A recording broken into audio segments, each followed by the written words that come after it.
these Nephilimic kingdoms going to war with each other. They're incited to war. God incites them to war with each other, and the watchers are bound and forced to watch it. So they got to watch their offspring just absolutely annihilate each other. I mean, it's so much bigger in scope than anything I think anybody has ever written, ever. Any fantasy novel, it supersedes any fantasy novel ever written by any human being. Ever written by any human being.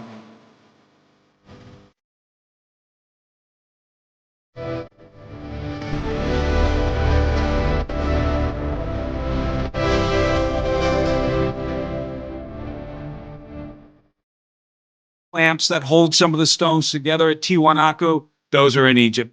Those are in Japan. Those are all over the friggin' earth because it's a ubiquitous knowledge. It's a universal civilization in the antediluvian world. How can that be? Because it's the empire of the gods. That's why.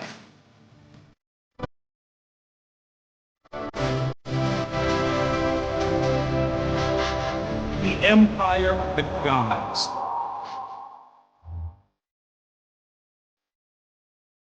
The history of our Earth is so different from what we can imagine. The Smithsonian, if they found out about a large skeleton somewhere, was to go get it. I'm going to assume at least one person is right, because if one person's right, it busts the paradigm. It all goes back to the fallen cherub. And the problem with the modern day church, they have a very truncated view of the supernatural. This backdrop that's just pregnant with all kinds of meaning associated with this Mount Hermon event. Welcome to Blurry Creatures. And this guy defects from the kingdom. That's a big deal.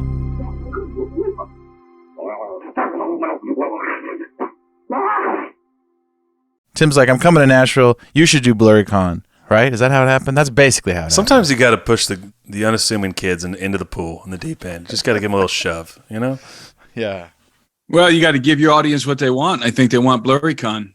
And we got it. People are jonesing to put their Bigfoot suits on and come to a conference. Don't tempt Nate. That's all. You know what, Tim? Like, this probably comes up once a week. Nate's default to me is always like, "Oh, I just got to get you in a Bigfoot suit." It's like, well, you're the guy for it.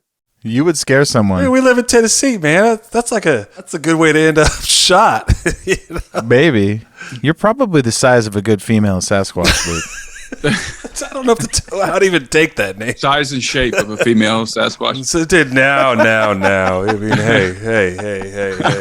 Hey, Patty had some good glutes, all right? I mean, maybe I'll take that. That's going on a t-shirt. Patty's got great glutes. So we're doing Blurrycon. Tim is correct. Let's redirect this ship here. Tim, you're headlining the show. We don't know how highbrow the content will be, but it's not going to be boring. That's for sure. Well, it'll be highbrow from our guests, Nate. Just as usual. This is how the show goes. If this is your first time, it's welcome. No, we're excited. It's going to be, it's here in Franklin, Tennessee. We've got the illustrious Timothy Alberino and Dr. Laura Sanger, Doug Van Dorn, Derek Olson of Megalithic Marvels, and our friend Tony Merkel of the Confessionals podcast, our esteemed guests and our speakers at Blurrycon. It's going to be fun, Nate. It's going to be, what we do. It's going to be all about learning, asking questions, asking better questions, all with an 80s theme, and all with you and I not taking ourselves too seriously. Basically, like what you've come to love about the show, the podcast, we're going to do it live. And we're going to have a lot of you there. You can ask questions, hang out with us, and laugh a little bit, and hopefully, enjoy yourself. But Tim, thanks for coming to Nashville, and thanks for coming on our podcast a ton. And you've been really cool to the show, and you've been really generous with your time, so thank you. I'm looking forward to hanging out with you guys again in Nashville and in the Nashville area. And we had a great time at my conference, so it makes sense to kind of relive that experience at the Blurrycon. That's right. We have some tricks up our sleeve. We're going to get to those later, but you just released a video, Empire of the Gods. We thought this would be great.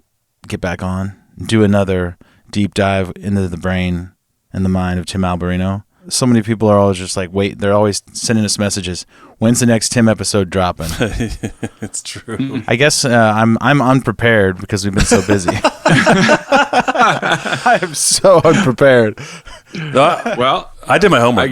I released a video, as you said. I released a video on YouTube the other day. It's the latest installment in my Birthright lecture series. There's 9 now. By the way, they are in English and in Spanish. So if you go over to my YouTube channel and you get the Spanish video, because that was the last one released, don't worry, there's an English one. Lots of people they come on, they find the Spanish one and they ask me why I don't do it in English. I do. I always post the English and the Spanish one. So there's a link. I always pin a comment under the video.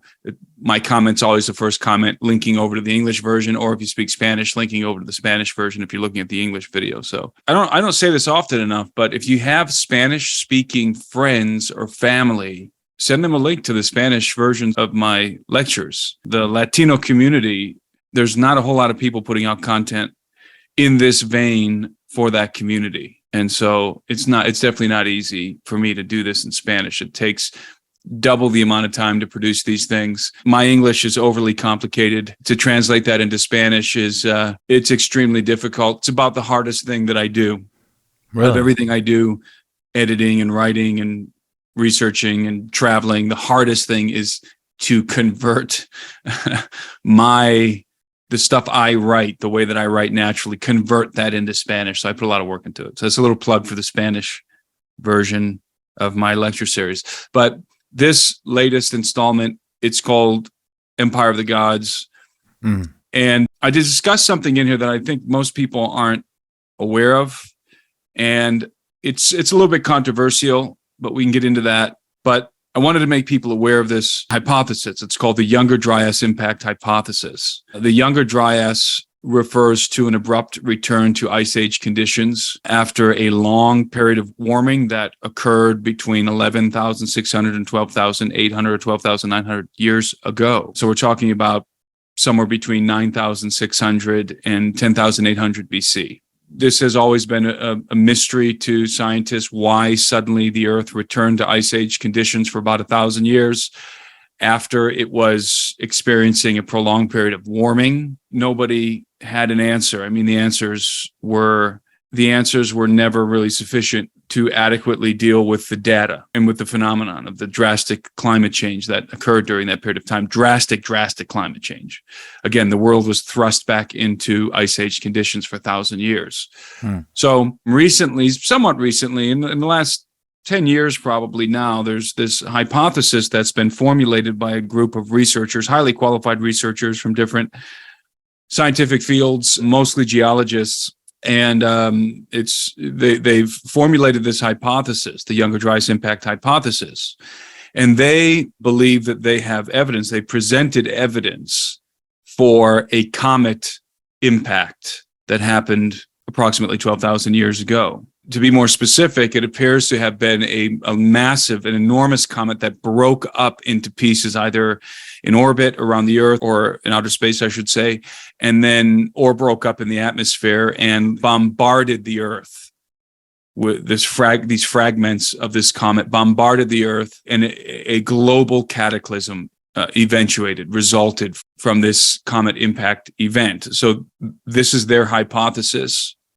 And the reason why I wanted to inform everybody, make people aware of this, of course, lots of people know about this hypothesis. As I said, it's been around probably for a decade at least. Graham Hancock and Randall Carlson did a really famous, viral interview with Joe Rogan. They did his podcast a few times, and they discussed this. And it's been discussed in publications for a while now. And people need to understand, before I get any further into this, that this hypothesis, the guys who formulated this hypothesis, the Comet Research Group, they were instantly under fire. As soon as they came out with the results of their data from their research concerning this comet impact, they were absolutely ripped to shreds by the scientific community. This is not a hypothesis that is widely embraced by the conventional scientific community, the scientific cabal. It's rejected by many of them, but they're being forced to slowly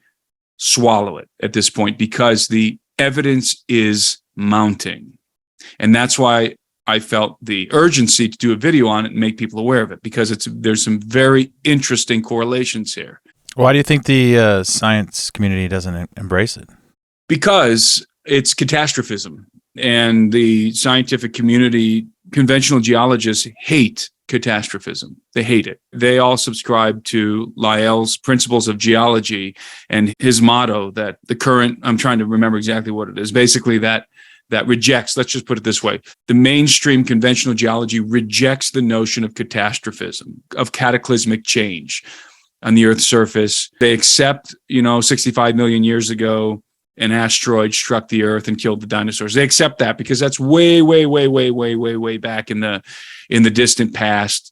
But if you are trying to make the case that something similar to that event happened just 12,000 years ago, they freak out because it's catastrophism. And the Christian community should be very familiar with catastrophism, because if you're a Christian, you believe in catastrophism, namely the great flood, the flood of Noah. And so right out of the gates here, I want people to understand that when I'm talking about a comet impact 12,000 years ago, thereabouts, sometime around 10,000 BC, understand right out of the gates that I'm correlating this event with the flood of Noah. In other words, what I'm saying is that this was the great flood. This is what catalyzed the great flood. Now we can get into some details about why I think that in a few minutes, but probably the next question in people's minds that triggered by that statement would be, or the first question I should say in people's minds triggered by that statement would be, so you think the flood happened around 10,000 BC? And my answer at this point is tentatively, yes, I do. My view on the great flood, on the catastrophe that the Bible records in Genesis, has been evolving in terms of when it happened and what catalyzed that event. Obviously, I believe that the activity of the Watchers catalyzed the event in terms of they set in motion the judgment that resulted in the flood. But I'm talking about what natural phenomena, or perhaps unnatural phenomena, catalyzed the flood. What actually happened? What caused the cataclysm? And I've been very, very interested in that question for many years now, and your audience is well aware. My primary field of study and my primary interest, or one of my primary interests, I should say, is the antediluvian world. I'm interested in knowing what the antediluvian world really looked like, what was really going on, and the nature of the cataclysm that brought it to utter ruin, that destroyed the Watchers and their offspring, what I call the empire of the gods, which we can get into a little bit later. So in this journey of exploration and research, I think a key piece of this equation here, trying to figure out the antediluvian world, the when and how, is the megaliths. And I'm not talking about Stonehenge or some of these, what I would consider minor megaliths. I'm talking about the really big ones, the foundations of Baalbek, the walls of Sacsayhuaman. I'm talking about some of the megaliths in China that most people don't even know exist. Absolutely mind-blowingly big megaliths. And I've always believed that the larger megaliths, not the smaller ones, the larger megaliths were constructed in the pre-flood world, in the antediluvian world, before the flood, in other words. And I don't know exactly who constructed them. It's easy to say, well, they were built by giants, but it's easy to say that until you have to walk through some of the doorways and some of the hallways of these megaliths, some of the corridors, because they're clearly not built for people of gigantic stature. In some cases, they may have been, like Sacsayhuaman, the doorways in Sacsayhuaman, and the steps. I think we've talked about this on your show, I'm sure. The steps, how far apart they're separated for somebody with a very long stride. That's very convincing to me that it very well could have been built by giants. But other places like Ollantaytambo and some of these other megalithic constructions were clearly not built for large people. And when I say large people, they were built for people that my stature. So they were large for the ancient world in terms of the post-Diluvian, the post-flood world. They were built for people my height. I mean, if we're assuming that the doorways, were maybe a foot taller than something like we would do today in our houses, right? 8-foot doors, right? Yeah. Right. Yeah. Just because it's a Nephilim doesn't mean it's a giant, right? Couldn't it have? Yes, that's true. But also, and we're getting away from, I'm pulling us away from the younger dryas here, but we're going to get back to it because I want people to understand this. But it's important to remember who we're dealing with in terms of the quality of the human populace at the time, the caliber of human beings that existed on planet Earth in the antediluvian world, in the antediluvian age, were these people were far and away much more impressive than we are. They were, as I've talked about ad nauseum, they were physically more robust than us. They were intellectually much brighter people than we are. Their cerebral capacity was greater than ours, and they lived longer than we did. So in every way, in every metric, they were better quality people than we are. Now, morally speaking, the line of Cain was reprehensible, but in those other attributes, physically and intellectually, they were far superior to us. So having said that, let's not count them out for some of these monuments, right? I mean, they certainly would have been capable, I think, of building some of these things without any giants involved, although clearly there were giants in the mix in the antediluvian world, and not just giants, living gods, the Watchers. So we'll just put a bookmark there for now, and we'll return to this in a little bit. But returning to the younger dryas impact hypothesis. So everybody now understands that when I say a comet impact 11 to 13,000 years ago, sometime between 9,600 and 10,800 BC, that I believe that is when the cataclysm of the flood, recorded in the Bible and in all over the world in ancient sources, that's when it actually happened. Now, why do I say that? Because the megaliths, many of the ones that I am most interested in, the most impressive ones, seem to have been built sometime around 10,000 BC. The walls at Sacsayhuaman, the megaliths in Cusco in general, the Sphinx in Egypt, and all kinds of megaliths around the world are pointing to 10,000 BC. How? Where do you get that? How? Because of their celestial alignments. That's really the only way to date these monuments. And the Sphinx, if you read Hancock's work, you'll discover that the Sphinx most likely was oriented towards the constellation Leo during the vernal equinox in the year 10,000 BC, sometime in that time frame, 10,000 BC.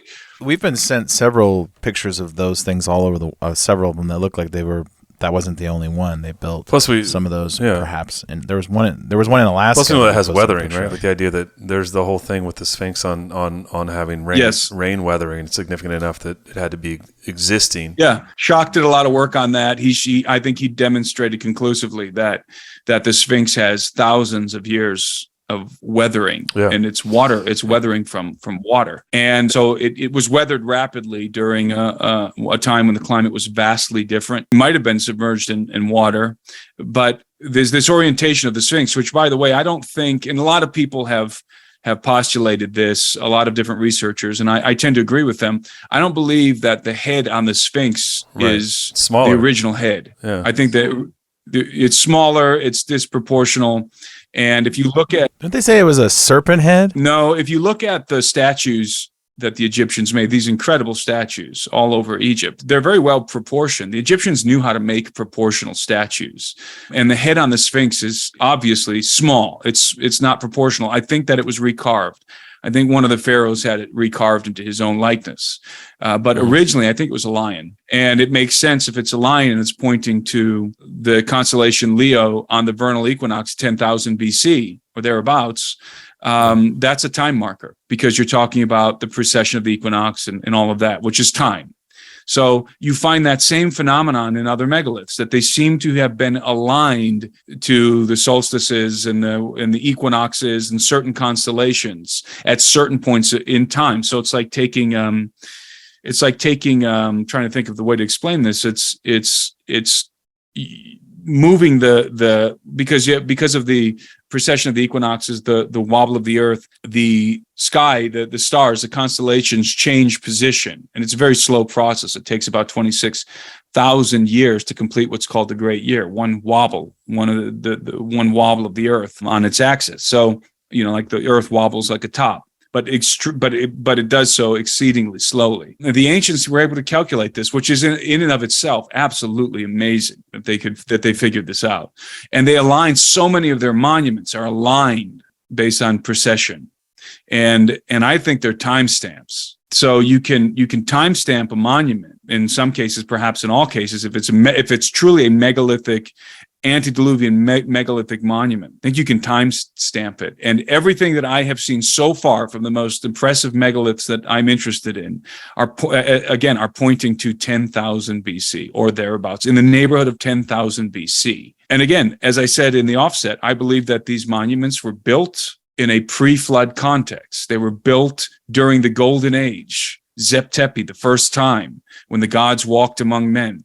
And that would be before the cataclysm that annihilated the empire of the gods. And so, how long do you think that empire lasted? Over 1,000 years, probably. See, okay. So you have to understand my journey here was, in the beginning, I assumed that the flood of Noah occurred sometime around 3,500 BC, maybe 4,000 BC, maybe 3,000, somewhere between 3 and 4,000 BC, or 3 and 5,000 BC. That's the conventional Christian view.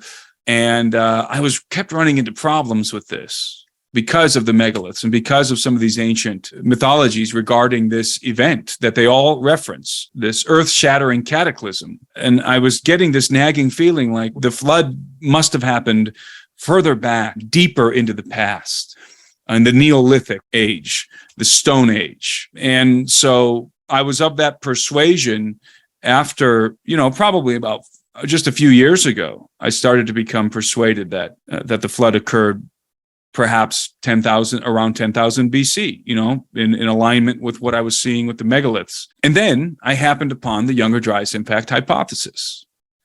And it sort of just locked everything in place for me. So people need to understand where I'm coming from. It really just locked all the pieces in place, and it makes a lot of sense to me from my perspective, from what I've seen, from what I've studied. And certainly when you plug in the myths and legends and the biblical narrative and the extra biblical narrative in the book of Enoch, it all seems to be pointing to the same period of time.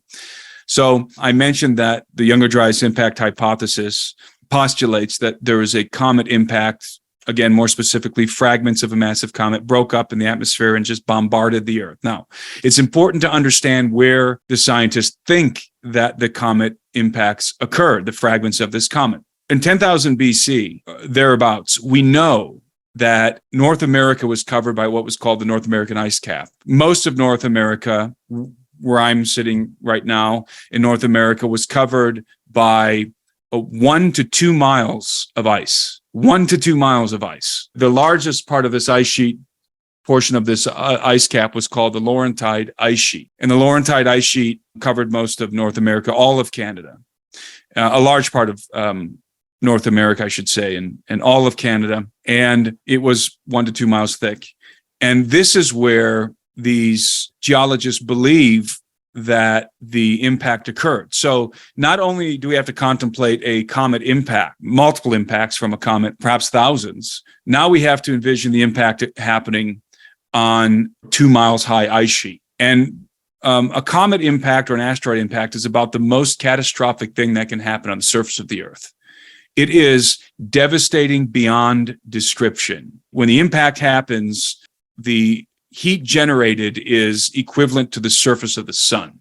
So an enormous amount of heat. Each of these comet fragment impacts would have been many times more powerful than an atomic bomb. So imagine these impacts occurring with and they're moving at velocity 30 miles per second through the atmosphere. It's like birdshot from a shotgun on the ice sheets, and just massive explosion. So what is going to happen to that ice? It's going to be vaporized and it's going to be liquefied instantaneously. And you're going to have unimaginable amounts of water, millions of cubic miles of water suddenly rushing, fresh water rushing into the oceans. When this ice sheet is covering North America and Canada, are the places like the Middle East, South America, are these like tropical zones still? Or during that period of time, the climate of the Earth was very different. Okay. It didn't look like it did today. Right. The Earth was warmer and wetter. And so that's why you had tropical conditions in places that are now not tropical, places that are colder now.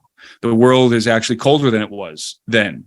And so you had almost like a paradise between the ice caps, the northern and southern hemispheric ice caps.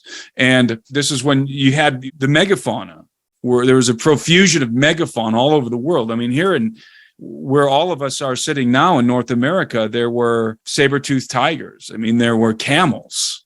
There were giant sloths, mammoths, giant beavers, all kinds of megafaunal animals. And those animals went extinct because of this event, as did most of the life on planet Earth. So right out of the gates, the impact would have caused massive flooding, global flooding, catastrophic flooding. It would have caused tsunamis because of the quaking of the earth that would have happened, would have generated tsunamis, but also the ice sheets falling into the ocean.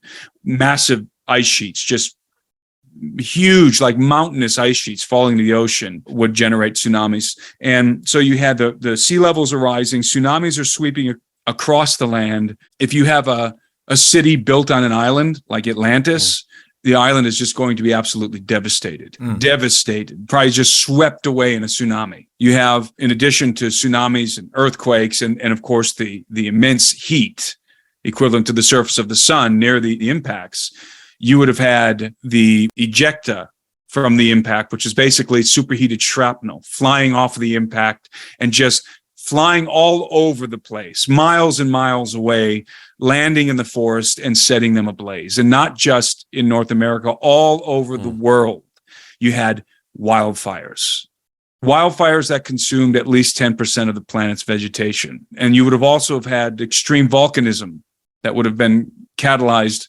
by the impacts. So you'd have volcanoes going off all over the earth, this superheated shrapnel falling out of the sky. You would have had what's called an impact winter, which is very much like a nuclear winter. An impact winter, it would result from all of the dust being thrown up into the atmosphere during the initial impacts of the comet fragments, but then also combined with the extensive biomass burning, all that smoke going up into the atmosphere. And so what you have is a blanketing effect where the sun is darkened.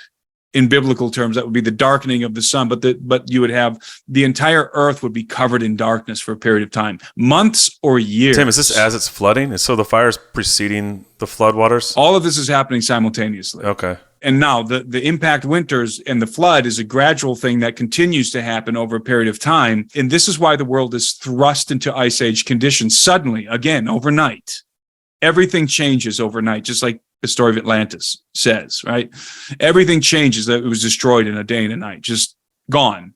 So what I'm trying to do is paint the picture of a cataclysm, the likes of which we can hardly even imagine. A world-ending cataclysm that would result in a whole lot more than just a great flood. It would result in a situation that's actually a lot more terrifying, because you're not just talking about water being released from the deep or coming down in torrents of rain. By the way, the rain would be black. You would get acid rain, and the rain would literally be black. And what's intriguing about this is you have mythologies from all over the world, including in North America. The Indians talked about a time when the rain was black, when a mountainous wave swept across the land and swept everybody away. And you have these kind of stories all over the earth. Black rain comes up a lot in the mythologies. They were remembering these details about this cataclysm. You would not get black rain just from a flood. Black rain results from the atmosphere being full of soot, and you get acid rain, and that soot,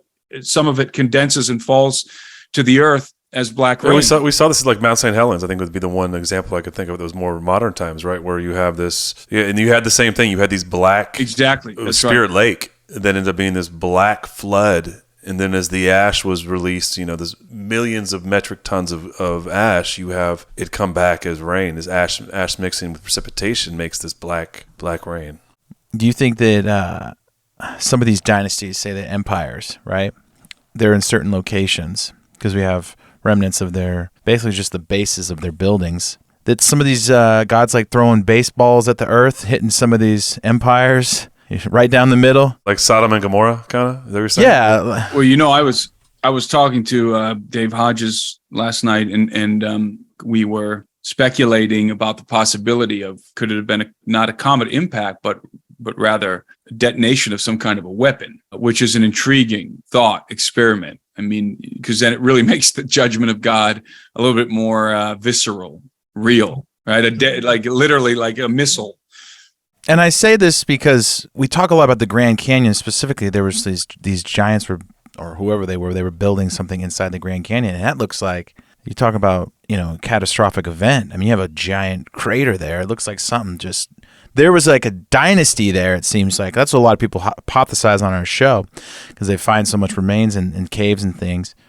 It sounds like something, like sometimes maybe God's picking off certain places. That's why I said that. Yes, because, okay, now we're going to get into the empire of the gods because before the cataclysm, there was a world war. Sorry, Luke. For the cataclysm. So to summarize and what I just said so that people can understand why I'm thinking the way I am about this, I believe the great flood, as it's described in the book of Genesis, but then correlating with all the other flood myths around the earth. They don't just talk about floods, they talk about all kinds of stuff, the black rain, the earthquake, the volcanism, all this kind of stuff. Some of them, like the Hopi Indians, talk about the great star that crashed and ended their world, which of course would be a comet or an asteroid or something. So all of these, the cataclysm mythos from around the world, I believe that they all correspond to an event that happened somewhere in the neighborhood of 10,000 BC. And that event, this great cataclysm, is what was the judgment of God that brought the empire of the gods, the Watchers and their Nephilim offspring, to a sudden end. They were suddenly annihilated. And that was the Noahic flood, the flood of Noah. It wasn't just a flood. It was a global cataclysm that I think increasingly it appears to have been initiated, catalyzed by multiple impacts of a comet on the North American ice cap that led to all the things that we just described. Now, what's really interesting is that when you look at some of these myths, let's be specific. Let's focus in for a moment on Atlantis. Most everybody's familiar with the legend of Atlantis, which comes primarily from the work of Plato, his Critias dialogue. That's where we get most of what we know about Atlantis is from Plato. In the Critias dialogue, Plato recounts a conversation between the famous Greek statesman Solon of Athens and an old Egyptian priest of the goddess Athena in the city of Sais in Egypt. And this old Egyptian priest begins to recount the story of Atlantis to Solon. And we all know the story, which is that Atlantis was a great city and then suddenly it was destroyed overnight. But what most people aren't aware of is that the details of that story, as recorded by Plato, but as told by the priest of Nath to Solon, the details of that story are almost a one-to-one correspondence to the Book of Enoch. One-to-one correspondence to the Book of Enoch. One-to-one correspondence to the Book of Enoch. One-to-one correspondence to the Book of Enoch.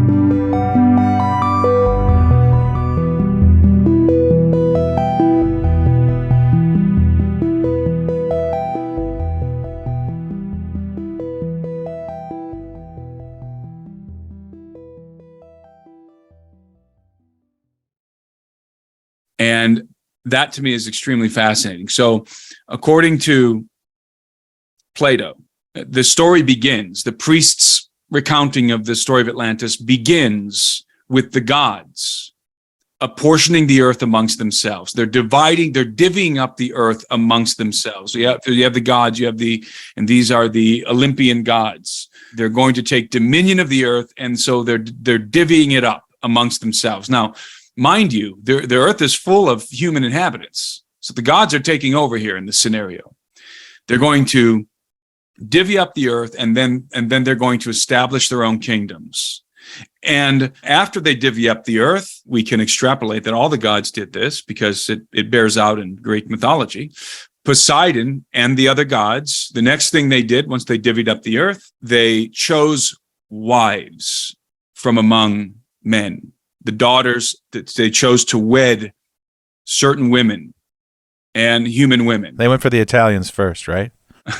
Possibly, yeah. No. Now stay away from those Italian women. So Poseidon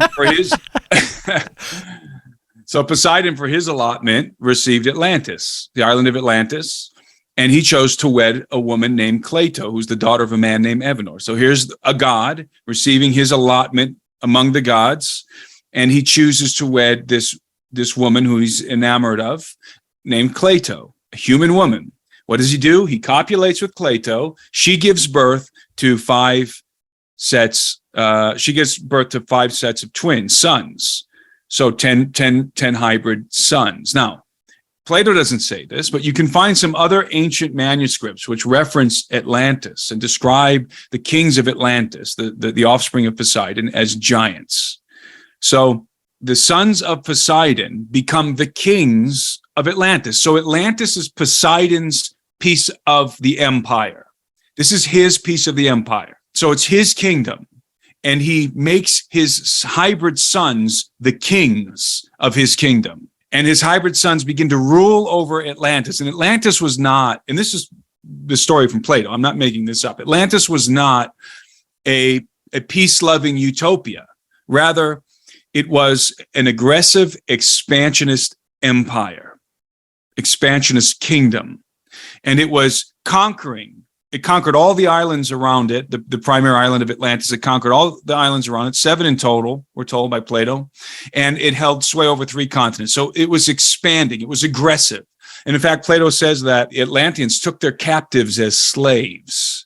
So this was like a Roman Empire type kingdom. This was not a friendly, peace-loving bunch of pot-smoking hippies. This is a warrior culture. And according to the story that Plato tells, Atlantis was just steamrolling everybody in its path, except for one kingdom that was able to withstand it and stood up to it, and that was the kingdom of Athens, who Plato says was founded by Athena, the god Athena. So you have the city-state of Athens, the kingdom of Athens, is now locked in a war with Atlantis. And this is, a lot of people don't realize that this, when you talk about the legend of Atlantis, a part of this legend is this war that's taking place between the kingdom of Athens and the kingdom of Atlantis. They're locked in this bloody, protracted conflict. And then all of a sudden, a cataclysm befalls the earth and Atlantis is swept away. Atlantis and Athens are swept away in the waters of a great flood. But the cataclysm began with earthquakes and lightning and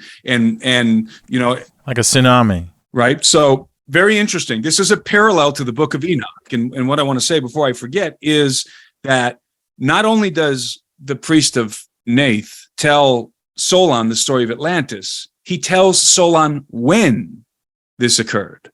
He said 9,000 years before their present age. So 9,000 years before the time that Solon was in Egypt having this discussion with the priest of Neith. That's when Atlantis was destroyed, according to the reckoning, according to the Egyptians. Now, we know that Solon was in Egypt in 600 BC. So according to the Egyptians, Atlantis was destroyed 9,600 BC. Right in the ballpark of the Younger Dryas impact hypothesis, this comet event, this comet impact event that wreaked such havoc on the planet. Well, if you think about it, Atlantis is just this giant bullseye, and God just throws a snowball right at that thing. I mean, it's circular rings, right? It's just begging to be pegged. It says that Atlantis was destroyed in a day and a night. So it was probably ultimately completely bowled over by a tsunami, I would imagine. I think so.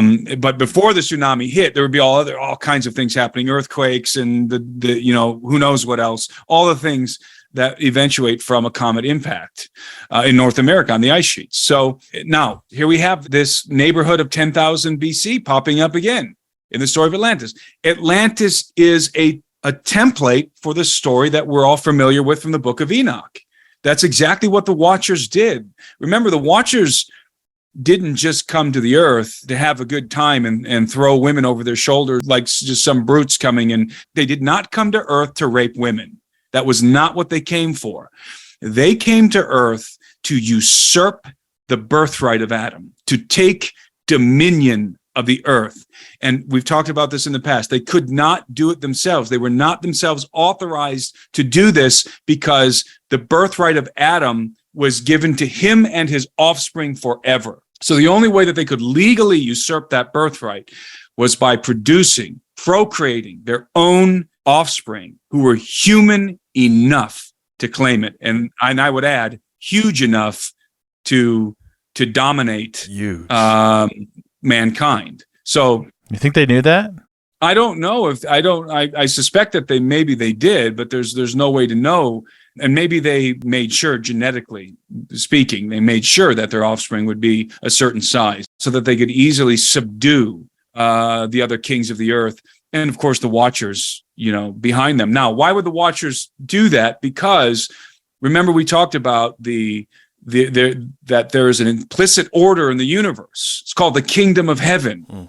And the kingdom of heaven does not just stand idly by and let the devil and his angels or these insurrectionist watchers just do whatever they want and get away with it. No, they had to play the game in such a way that they were making a legal transaction with the rightful rulers of the earth. And that was the offspring of Adam. What was the transaction? We talked about this before. The transaction was, we will teach you the knowledge that you're striving to learn. Remember, they were striving to learn that I believe the offspring, the sons of Cain, but that's neither here nor there. The offspring of Adam were striving to learn something. There was some kind of knowledge that they were trying to figure out.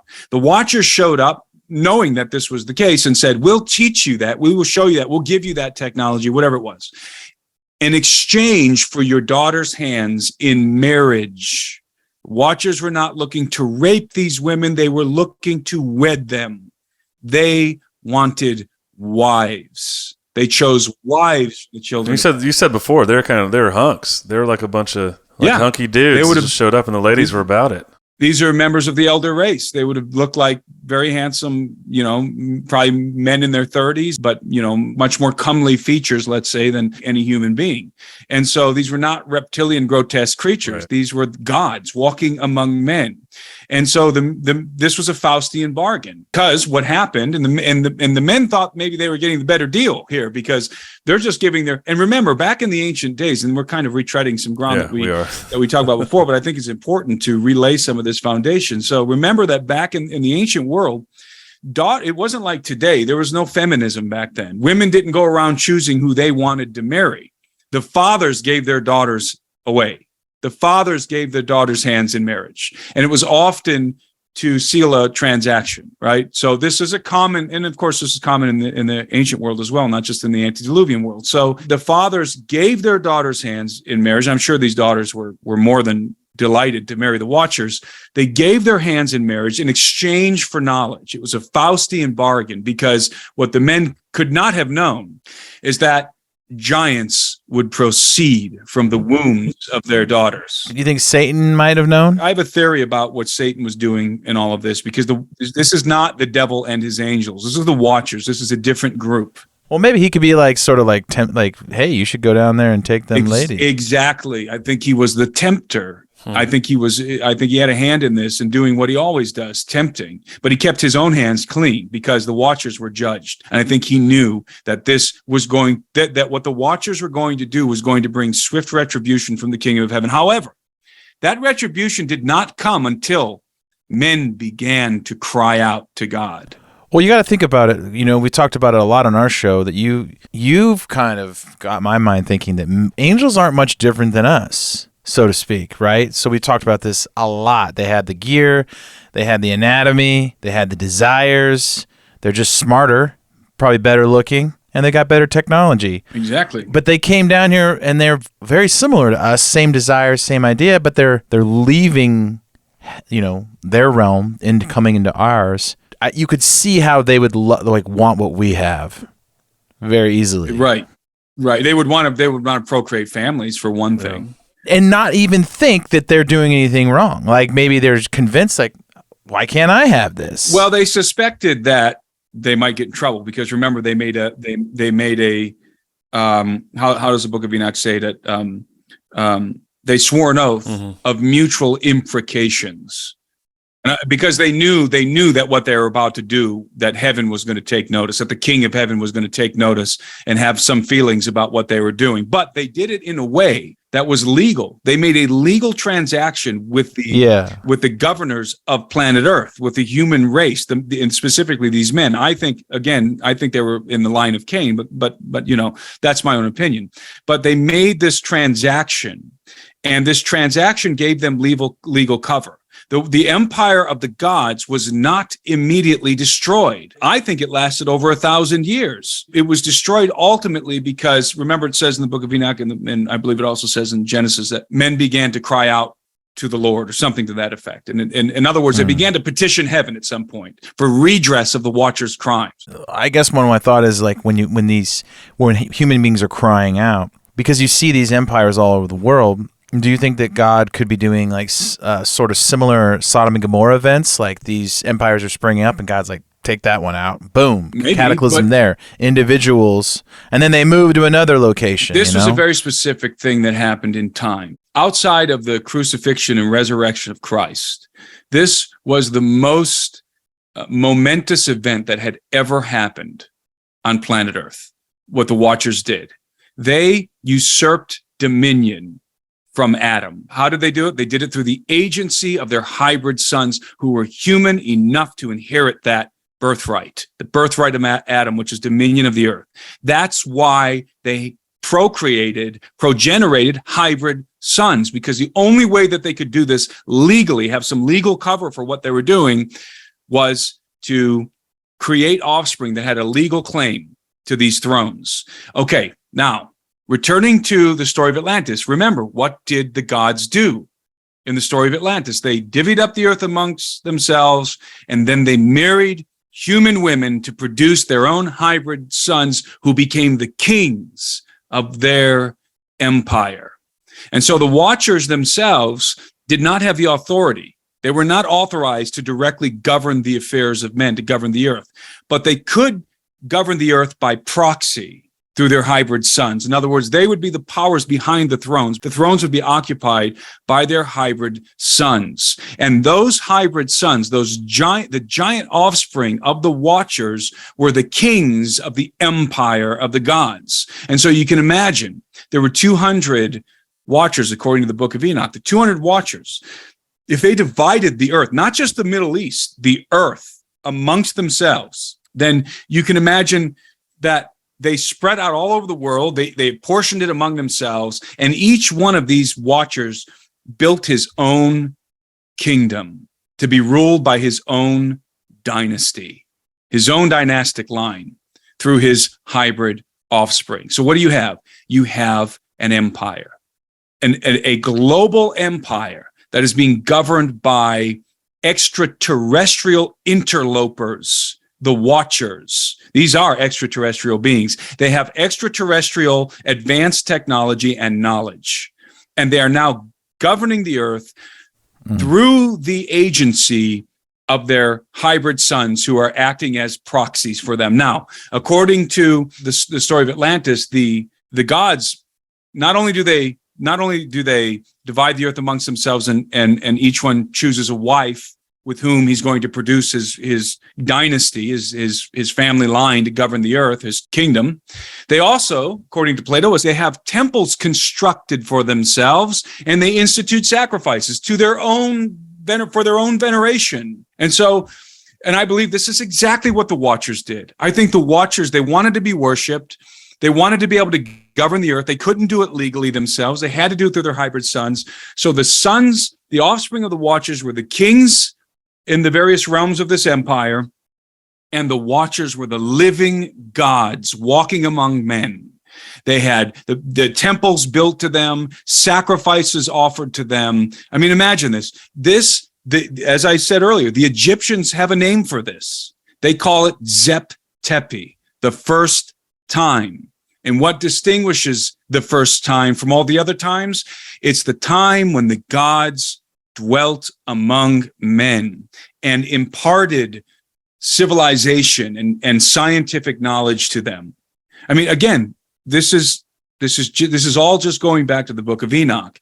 So the Watchers, we know that they made this transaction with the sons of men, and they gave them the knowledge that they taught them, the knowledge that they were striving to learn, which the book of Enoch talks about, the making of weapons and metallurgy and sorcery and all this other kind of stuff. But I think it amounted to practical technological knowledge. So mankind, the technological development of these already extremely impressive human beings that were closer to the genetic blueprint of Adam than we are today, and who were already far superior to us in every way. Now they suddenly get this injection of advanced scientific knowledge, right? So now suddenly they not only are superior to us physically and intellectually, but now they have information, extraterrestrial information, advanced knowledge. So that begs the question, what kind of a civilization then was produced from this? But it's even more interesting because they had a level of information, they had a level of knowledge that was a part of this bargain with the Watchers. But the Watchers, I think the Book of Enoch insinuates that the Watchers saved the best of their knowledge, the most important, the most valuable knowledge for their wives and their sons. Why? Because they wanted to ensure that the dominance of their sons on earth, the dominion of their sons on earth, because I think there was a huge population of humans alive. And these were not stupid human beings. These were very formidable human beings. And so the Watchers wanted to make sure that they maintained dominance, that their sons maintained dominance. And that would be why their sons were giants, to maintain the order of their empires and to make sure that they were never in peril of being overthrown by the human race. And so you can imagine now this scenario that's beginning to unfold. For the sake of argument, let's push this back to 10,000 BC and beyond, that this is occurring, that the earth, the antediluvian world, looks like the Lord of the Rings. You have these giant hybrid demigods that, who knows how many kingdoms, 200 kingdoms around the world that are governed by these giant demigods who are tyrants, really, they're tyrants. And you have mankind in possession of knowledge that was given to them and are doing all kinds of evil things. The Bible says that all flesh was corrupted. They were doing all kinds of wicked things, dastardly things with the information that the Watchers gave them. And then you have to ask the question, what kind of technology did the Watchers themselves show up with that's operating on the earth at this time? And what kind of technology did they give to their sons? What kind of things could have been produced through the knowledge of the Watchers? Let's say that the Watchers showed up in, a handful of advanced aerospace vehicles. But as we know, and I think we know this now today, that these advanced aerospace vehicles are dependent on exotic materials to do the things that they do. In other words, like, for example, element 115, the exotic material used in the antimatter reactor. Well, they don't have access to more of that. They can't make more of it because that's off-world. And I think once the Watchers left their original estate, that was it. I think they were sealed in there, basically. Once they descended to the earth, I don't think the armies of the kingdom were going to let them leave at that point. They made their decision. They're going to go down to the earth, and they're going to do what they're going to do, and mankind is either going to receive them or reject them. And if mankind would have rejected the Watchers, if the offspring of Adam would have said, no, we are loyal to the King of Heaven, I believe that the armies of the kingdom would have showed up, and rather than doing it many years later, would have imprisoned the Watchers immediately. You see, this is a very fine line that the Watchers were walking here. This was a very delicate negotiation going on here. The kingdom of heaven, the armies of the kingdom don't just stand idly by. They defend man's dominion on earth, unless we willingly abdicate our authority, unless we authorize things to happen. But we're the governors of the earth. Now, God reserves the right. It's his prerogative to dethrone or enthrone anybody that he wants. He's the king. The Son of God is the king of the kingdom of heaven. He is the king. He can do whatever he wants, whenever he wants. But it's a kingdom of order and justice and law. And the Watchers knew that. So they're operating they're walking this very tenuous line that is, they're trying to stay within the boundaries of what might be legal in terms of their transactions with the human race. Go ahead. I'm going on and on here. Go ahead. No. I love it. I think I'm thinking about this father-son relationship here. And I think a lot of Christians don't really like to get into the weeds about the father-son relationship. But if every single Watcher had this father-son relationship with their children, and then we've talked about in the end, and we went on about how Satan's going to have his hybrid son and the dragon, and he's going to do this thing. But if these Watchers come from heaven and they're watching, the Son of God and God and this kingdom, I mean, they're lusting after sort of and they're like, oh, we can go down there and do this too. Very good point. We can go down there and we can recreate what's in heaven Very here, good down point. here on earth. I think that's an excellent point. Right? Except we sit in the seat on the throne, right? That's the idea. We get to be king. Yes. Exactly. Exactly. But then Jesus, then we talked about how that's why Jesus had to become human, so he could give the empire back to his father, the empire of earth. That's right. And I would say not just give it back to his father, but so that he could reclaim it. Well, sure. For the rightful rulers of the earth, the human species, the offspring of Adam. Yeah. But backing up to the Watchers, the motive of the Watchers, I think you're right. That's definitely part of their motivation. Now, let's not forget that also part of their motivation is lust. They lusted after human women. They lusted after the daughters of men. So they're also wanting these women really bad. That's a major part, and we talked about that before, and I did a video on it on my Birthright series, lecture series. They're being driven by lust. They're coveting man's dominion. They're coveting the earth, and they're lusting after his daughters. I mean, this is all plenty of motivation for them to do what they did, and they succeeded for a while. They created this empire, and I want people. I don't know if I'm conveying this the way that it is in my head, but I'm telling you, the way I see this in my head is the most epic story you can imagine. I mean, the earth, what the antediluvian world would have looked like. It's a fantasy better than anything that we could ever contrive. Well, that's what Greek mythology, that's where they get it from. That's what they're describing. Exactly. That's right. This event, the fall of the Watchers and what unfolds in the book of Enoch is the root and origin, Zep Tepi, the first time, the root and origin of mythology and religion on planet Earth. Yeah. That was seeded in the earth after the flood. All of the major religions and cults and so forth, not cults, let's be specific to religions. The major religions were sprung from this event. The gods, all of these post-Diluvian gods were emanations of the gods that actually walked among men in the antediluvian world, in the golden age, when the gods dwelt among men, copulated with their daughters, produced their own hybrid offspring, and governed the earth through their hybrid offspring. Zep Tepi, the first time, the golden age. And so this is the scenario that's unfolding on the earth before the cataclysm. Now, something else happens. It's not just that all of this is going on and then suddenly the cataclysm happens. Something else happens. And before I get to that something else, remember that the giant sons of the Watchers were beginning to devour mankind, because mankind had to, basically, human beings had to feed the Watchers. They had to sustain them. And the book of Enoch says it in such an elegant way. It says that the giants were consuming all the acquisitions of the land. In other words, all of the produce, all of the farming, everything that humans were doing to sustain themselves, they now had to do doubly to sustain the giants as well. So this paints a very clear picture of a dominance hierarchy. The giants are on top. They're not just wandering around fee-fi-fo-fum with clubs over their shoulders. These guys are on the top of the dominance hierarchy. They're governing the kingdoms, and their fathers, the Watchers, are literally in flesh and blood receiving veneration in their temples. And I think that there's probably, and this is just conjecture on my part, but I think there was probably a decree across the land that the quota of human beings, of let's say human, juveniles or something, had to be consumed, to be devoured by the giants. So just to get a mental picture here, you have 200 Watchers coming down. Each of them sits on the throne. Their sons are like the kings of their individual empire. Yeah, that's right. And and they can't leave. They can't go back to heaven because they permanently left. Yes, they left their first estate. So it's like they're stuck on the field of dreams. They can't go back. They can't go back.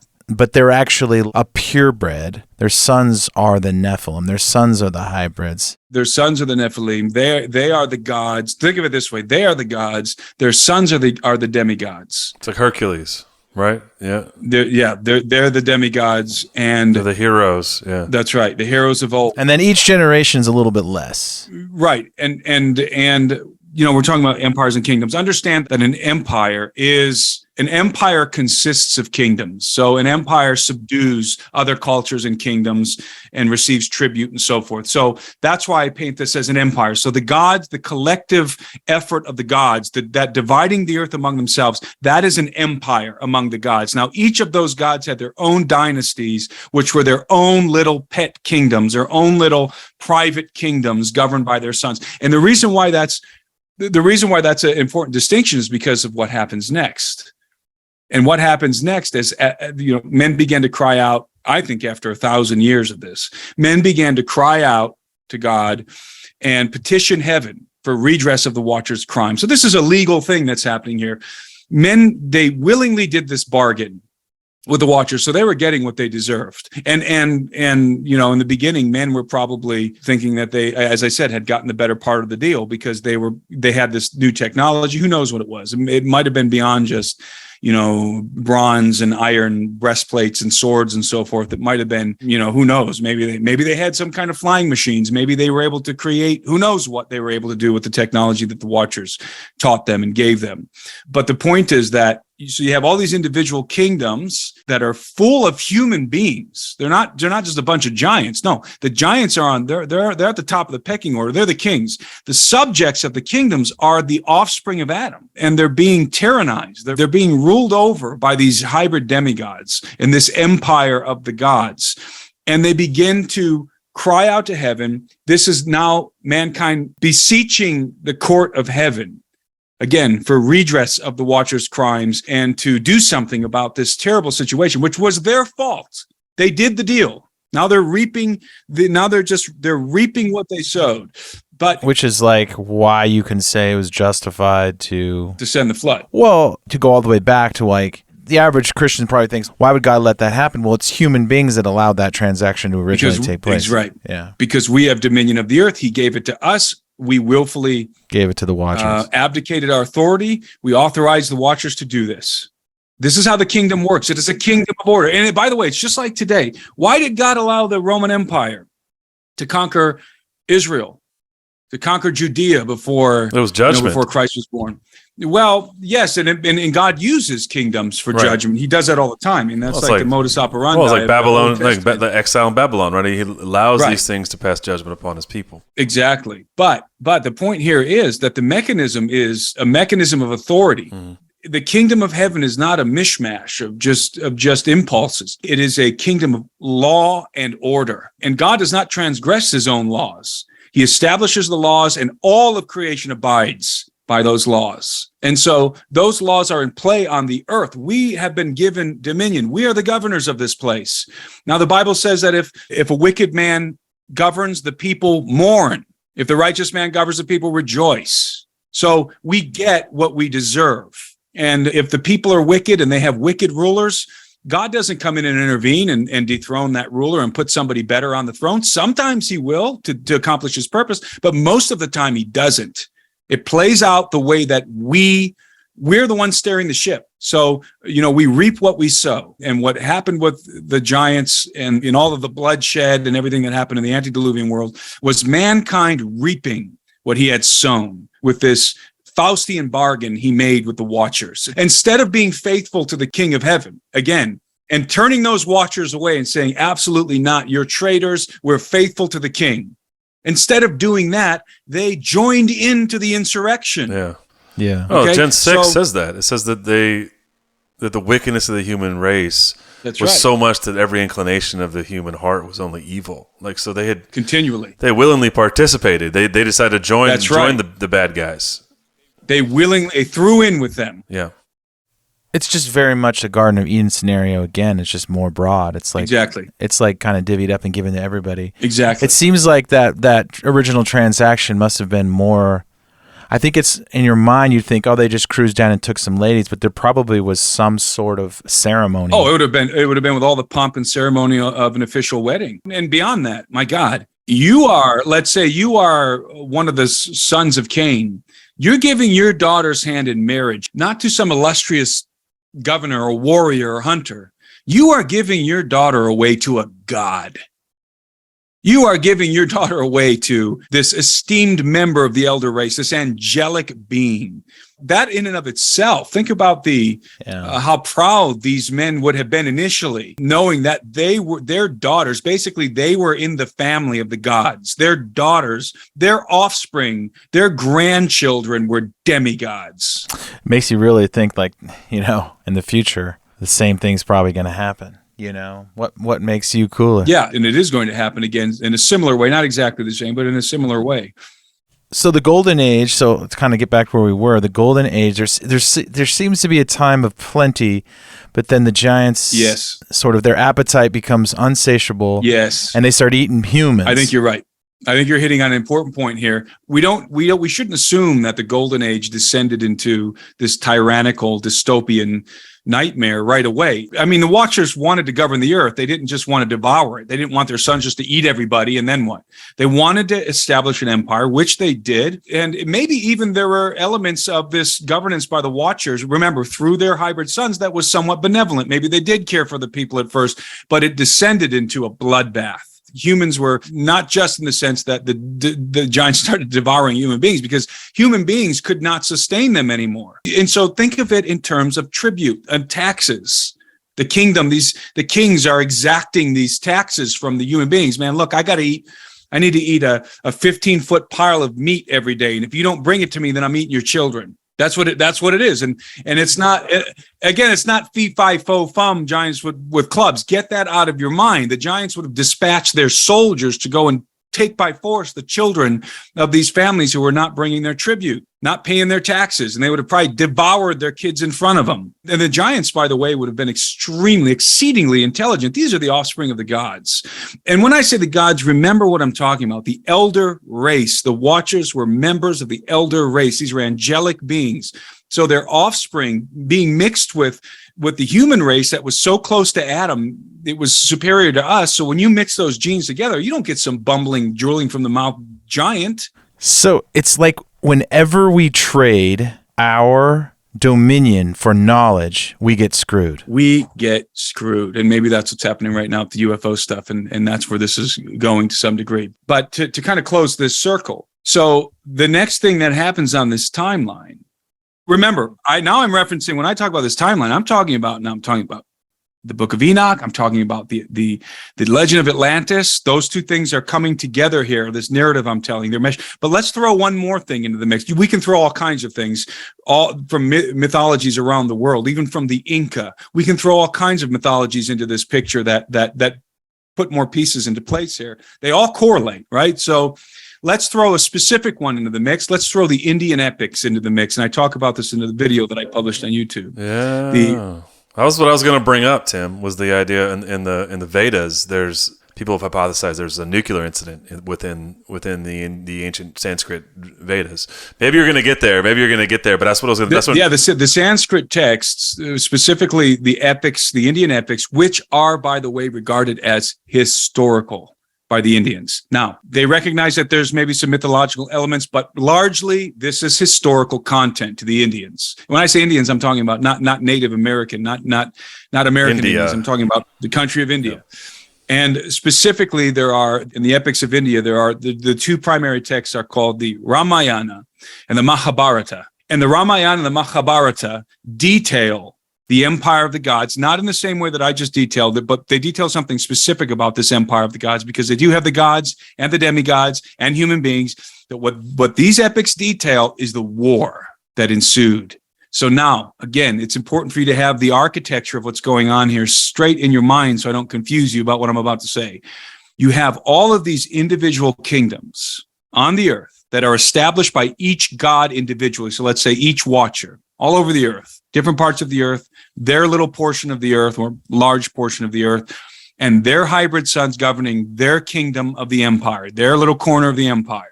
Now, those are the kingdoms. The overarching governance of the gods, I'm referring to the empire of the gods, so the gods collectively, which in the beginning was a unified empire. So what does that mean? That means that we're talking about a ubiquitous culture. We're talking about a universal civilization using having in possession of the same knowledge They probably spoke the same language. They were using the same technological implements. They were at the same level of civilization, a universal civilization. A new world order. a world order. They had all sworn oaths, so they were all pals at the beginning. They were all bound together in a pact. That's exactly right. Co-conspirators. The fathers were. The fathers were. Okay. The Watchers. Now let's call this what I call it in my book. I call it my book, The Old World. In fact, I use this term, the Old World Order. And what are we trying to establish today? A new world order. And I submit that what we're trying to do today is not to create something new. We're not trying to give birth to something new. Rather, what's happening today is we are trying to resurrect the old world order. The old world order. The old world order. The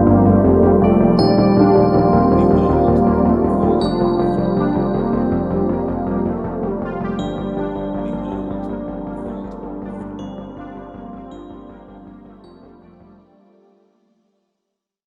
and reestablish it in the earth. And that is I call it the Atlantean world order, the old world order. And I believe that is the end game of, whatever you want to call them, whoever you think are pulling the strings behind the scenes. But in the new world order, rather than it being the Watchers who produce their hybrid offspring, I think it's going to be the dragon princes. The devil and his angels are going to do this at the end of the age, but only when they know that their time is short, because they know what happens when they play this card. It's the end. This is the last card to be played. But it's sort of the same goal, right? If we all unite together. Yes. Well, it's the same goal. We can take over God. Dominion of the earth. Like Tower of Babel. Yes.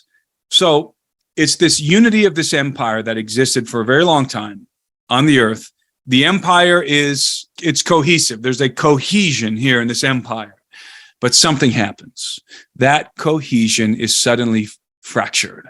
Now, we see the fracturing of that cohesion in the story of Atlantis, because you have the Atlantean Empire going to war, and it's beginning to encroach on other empires and on other kingdoms. The Atlantean kingdom is beginning to encroach on these other kingdoms and conquer them and enslave them, and it comes up again because they're probably running out of resources. Right, but here's the driver in the Book of Enoch. When judgment comes down, and there's a whole long paragraph, the judgment of God in the Book of Enoch. What's going to happen? God's response to mankind petitioning heaven for redress of the Watchers' crimes.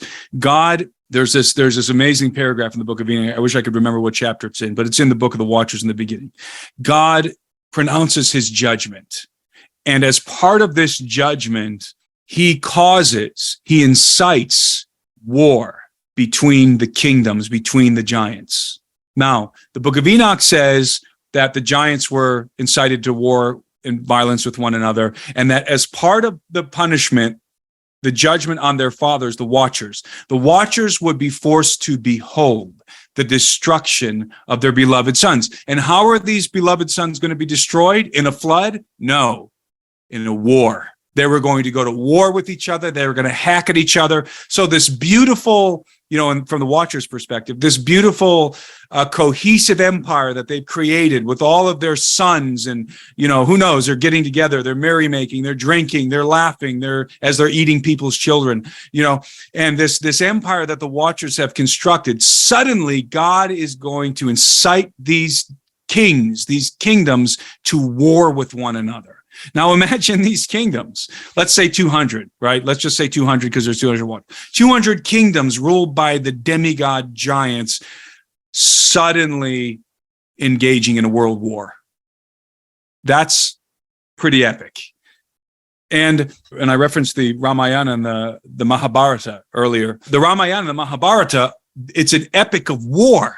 It details this war that took place between the gods, the demigods, and mortal men. So in other words, we talked to Gary Wayne about this, and Luke and I hypothesized a couple times that there are these ancient Nephilim wars that would have been. Oh, there's no question about it. There was a how can I say this? There was a Nephilimic world war. I guess you can call it World War Zero. It was the first world war, and it wasn't just human beings. It was Nephilim going at each other with their armies and with whatever technology they had. And I was making a point earlier that it just slipped my mind. The Watchers may have had, let's say, a dozen, I don't know, let's say they had a dozen advanced aerospace vehicles when they came to Earth. Well, as I said before, as I mentioned, those advanced aerospace vehicles, to build more of them, you need exotic material that you don't have on planet Earth. And the Watchers, I don't believe, were getting off planet Earth. Once they left their first estate, that's it. I think God said, you've made your choice, you're locked in there. Come what may, you're not getting out. This is what you've chosen. You're not escaping this scenario, whatever happens. And so the Watchers were left with whatever technology they arrived with. Maybe they arrived through a Stargate, just walking through a Stargate. I think they arrived in advanced aerospace vehicles through a Stargate.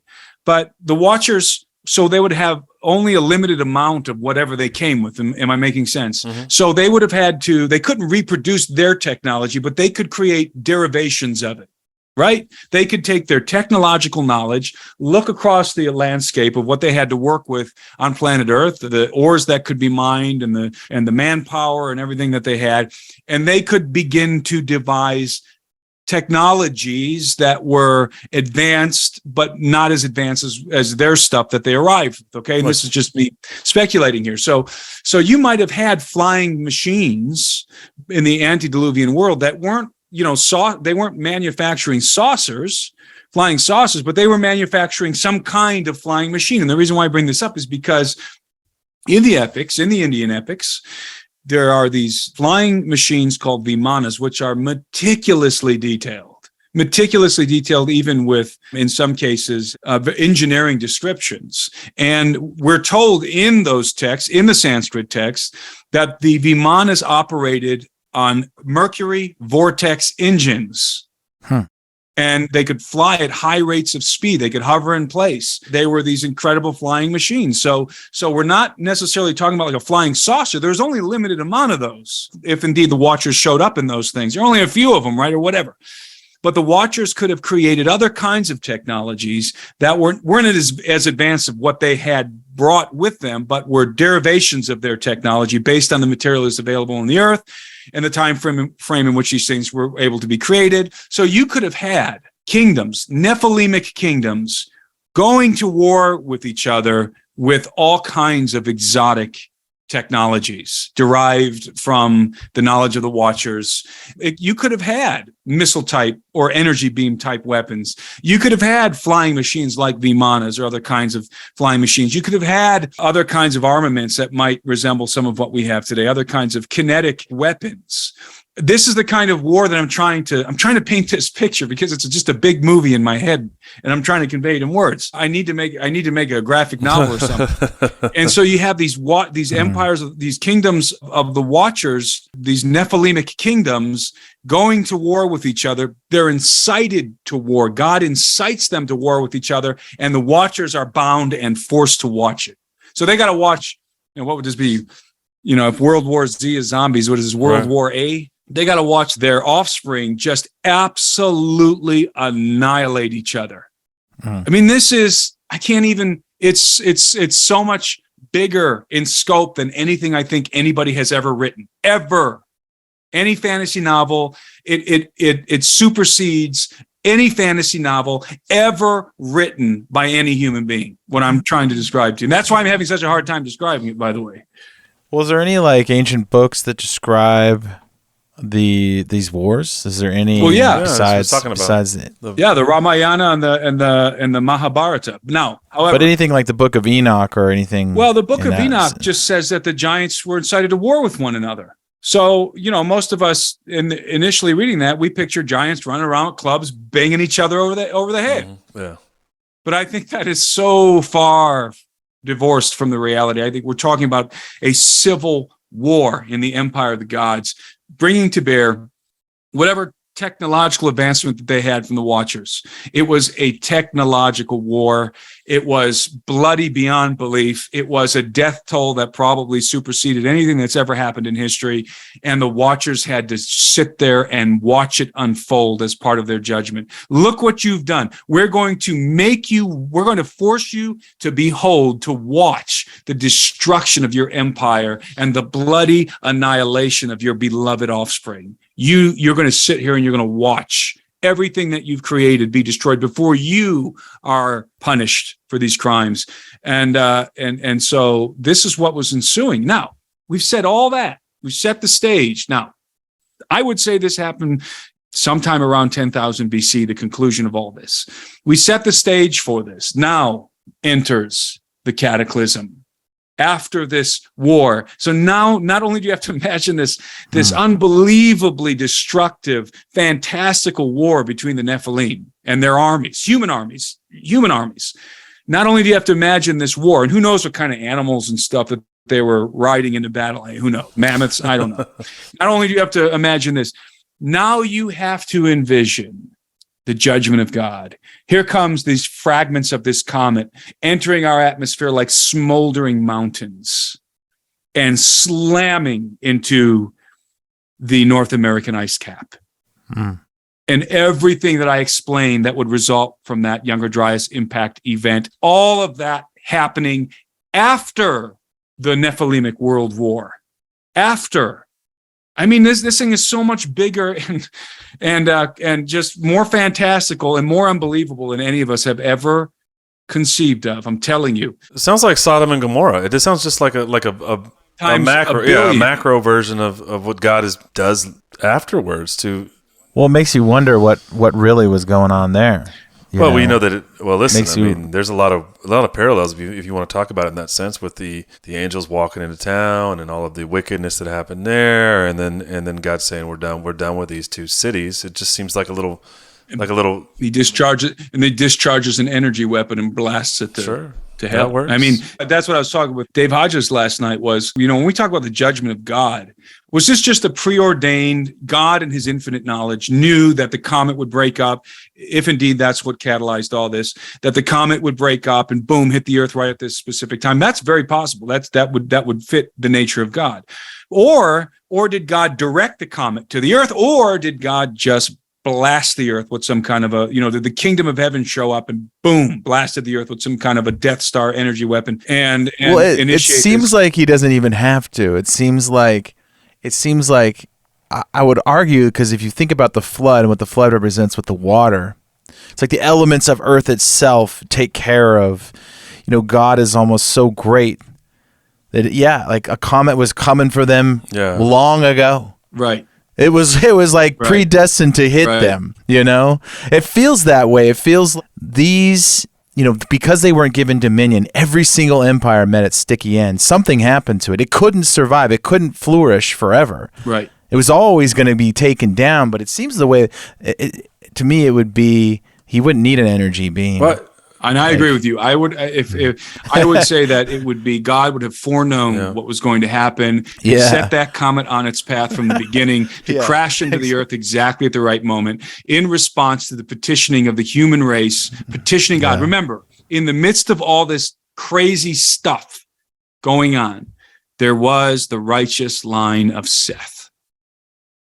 There was the good guys. Mm-hmm. There was the righteous line of Seth, who were being instructed by Enoch.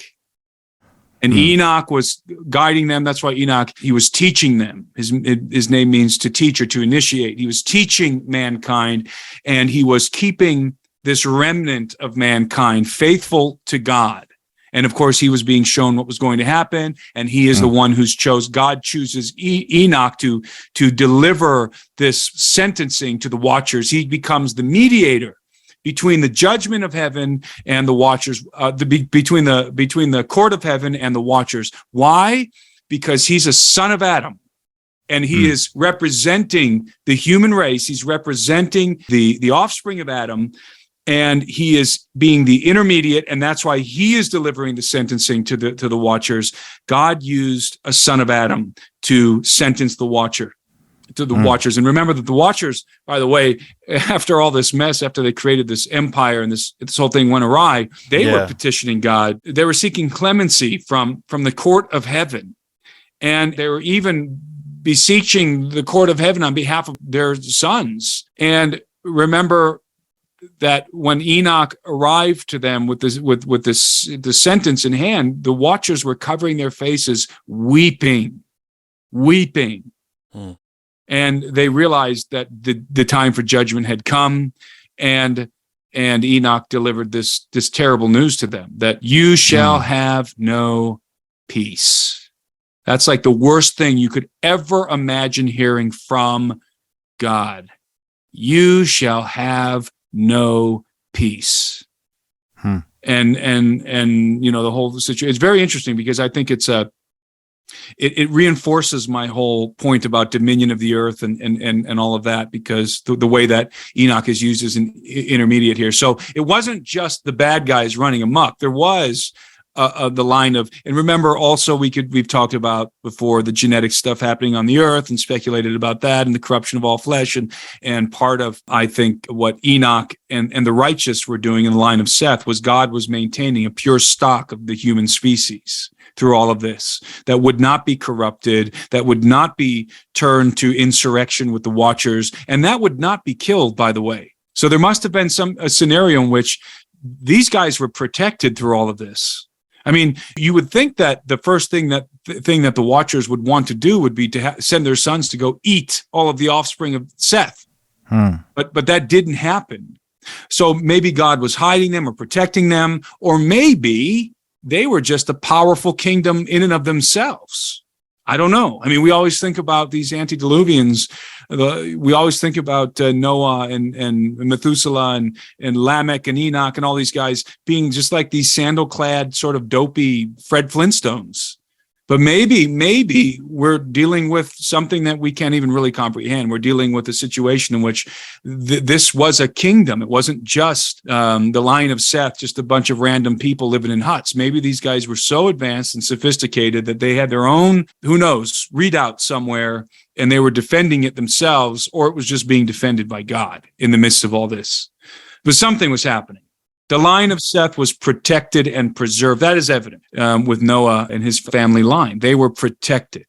The comet showing up, it makes me think of another Bible story, which I think is fascinating. The idea that you think about Abraham when he goes to sacrifice Isaac, right? And he takes him up there. And at the moment that he's submitted to God and he will say, I'll sacrifice my son, that they waited for, and God intervenes, there's a ram. And our pastor at our church said an amazing sermon about this, but the idea that God sent this ram started somewhere and was sent up the mountain and to this place, to the precise time, to God intervening and there being the sacrifice, not by accident. But long before Abraham had decided and obeyed and taken his son and bound his son and God had intervened, God had already sent the ram. It was already there. And I think in the same way, I think it's easy to say that God, in his infinite knowledge, beginning and end, the uncreated one, knew this was going to happen and set these things into motion in order to pass his judgment that he knew would happen and knew would come, right? I mean, I see parallels there in the idea that, like, we have an infinite God who is outside of time, has seen the beginning and is foreknows all, and could have easily, in the same way that he destroyed Sodom and Gomorrah, sent a comet outside of time whenever that appointed time to reach at the appointed time. In the same way, I think it's such a fascinating idea, and I think it's completely within the realm of who God is and his character. We see it again in the instance of the ram with because this, in the same way, he had to send that ram on his way. The ram had to start somewhere to end up at that same place at the same time, at the exact time it had to be there in order to be the substitute sacrifice for Abraham and Isaac. And also the indication of when that sacrifice would appear, when the Son of God, when God would provide his own son, his only begotten son, his beloved son, because God told Abraham, take your son, your beloved son. It was Abraham's only son, his promised son. This is of course the play acting the advent of Christ, the birth of Christ, and the ram represented when Christ would be born. He would be born when the ram is bound to the sacrificial post at the beginning of the age of Pisces. And I think we've talked about that before. Yeah. So it's interesting, not only that the ram was there at that time, but that it was a ram and not a lamb. Just think about you would think it would have been more appropriate to be a lamb, but it wasn't. It was a ram, because that ram marked the age of Aries, and the fact that it was bound up in the bushes and ready to be sacrificed indicates that Christ would be appearing, the Son of God. God would send his only son, his beloved son, when Aries was bound to the sacrificial post at the dawning of the age of Pisces. Think about, it was a time stamp. It's just the brilliance too. God is infinitely brilliant in the convergence of these things, right? The way even you're talking about in the celestial, on earth as it is in heaven, you have these. It's just God is so brilliant. Just the way He weaves in His. When you talk about God, you're dealing with an intelligence the likes of which you cannot even begin to comprehend. Amen to that. You can't even begin to comprehend. Well, the wild thing is, it seems like these celestial events are sort of like predetermined to like happen at certain times. Like, the comets come around. Like you wound up the clock in the beginning. Yeah, and they were supposed to hit at certain times. Exactly. And they were supposed to predict his coming, and they were supposed to. And that's probably why the ancients were fascinated, because maybe they knew that there's something there that it sort of gives us clues of what might happen or what might not happen. And they were trying to figure it out and build their empires based on what they're seeing and what they have knowledge of. It's absolutely mind-blowing. Think about this. Think about this in the way that the Egyptians thought about it. Zep Tepi. The gods are on earth. Their hybrid offspring are on earth. They're living among men. I mean, you have to imagine going to maybe a megalithic temple, being one of these human beings, going to a megalithic temple and not worshiping the effigy of a god, not worshiping a statue, but there he is sitting there. He's there, like Zeus is in the temple. He's there. I mean, that's what we're talking about, the Watchers. And what an affront to God. Stealing the glory that belonged to God. In the long suffering of God, long suffering, waiting for the people to repent. And they didn't. They don't. And so, so he laments that he created mankind, and he decides, I'm going to spare, only these ones, and the rest are gone. Well, I think that you see this theme repeating, and I think calling it the Golden Age is really, probably the best way to describe it, because they try to do this again and again and again, but it gets a little bit dumbed down every single time, right? So we see this, the Golden Age, and then after the fact, they try to bring the giants back.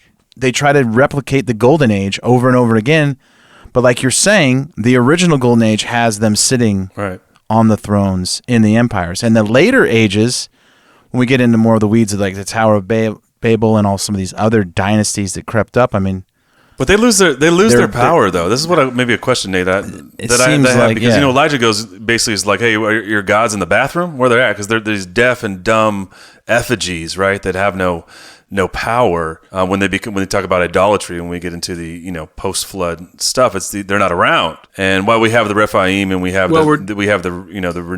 the reemergence. I think we're dealing with something distinctly different in the post-Diluvian age, in the age after the flood. We're dealing with a completely different scenario. When you talk about the ancients, remember when I said that the Golden Age is the root and origin of religion and mythology in the ancient world. And what I mean by the ancient world is known history, the ancients. So all of these ancient civilizations that sprung up after the flood, we're remembering the gods. We're remembering this time when the gods walked the earth. And so the gods weren't walking the earth anymore. And so they built statues to the gods. The gods were not visible.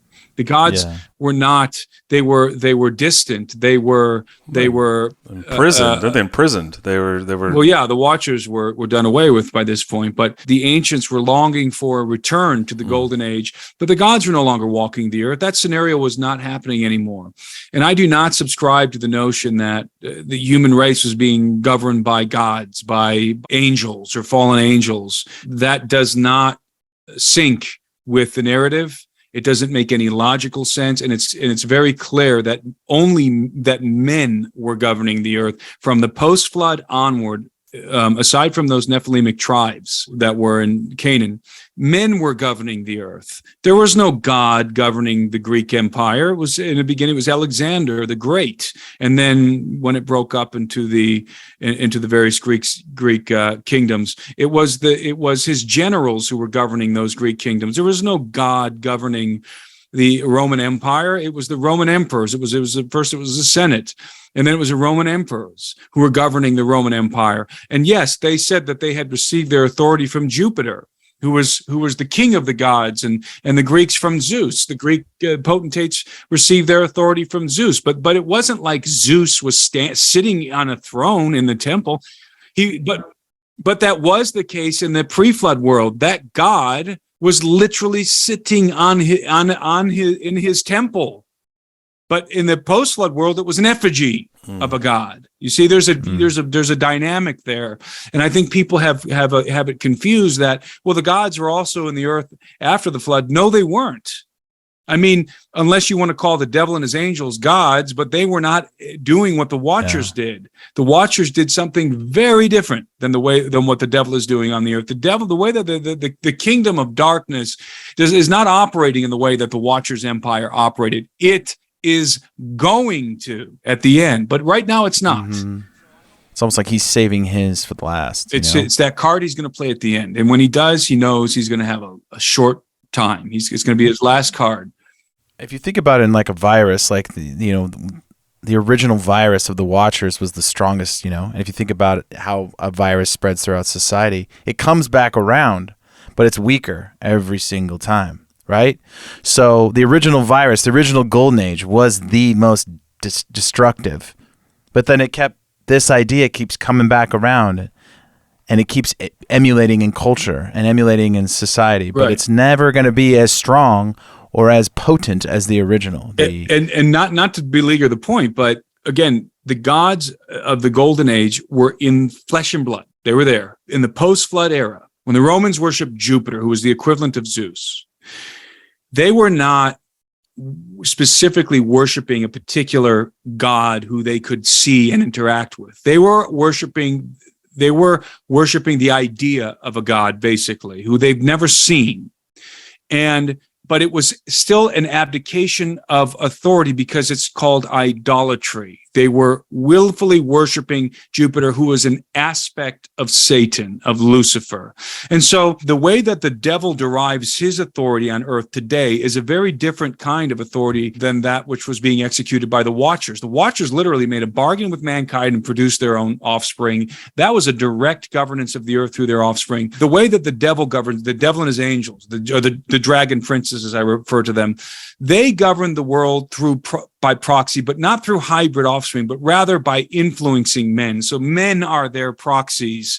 They are their little pawns on the board. And as much as we worship, engage in idolatry, we're abdicating authority, and it allows them to operate in the earth. We are allowing them, authorizing them to do certain things, and it gives them an influence over the affairs of men. But it's a very different scenario than what the Watchers were doing in the Golden Age. And so just to be clear, just so people should separate those two things in their mind, the way that the dragon princes operate today in the world, or call them the fallen angels, whatever you like, and the way that the Watchers operate in the world in the pre-flood, in the antediluvian, the Golden Age, are two very distinct things happening.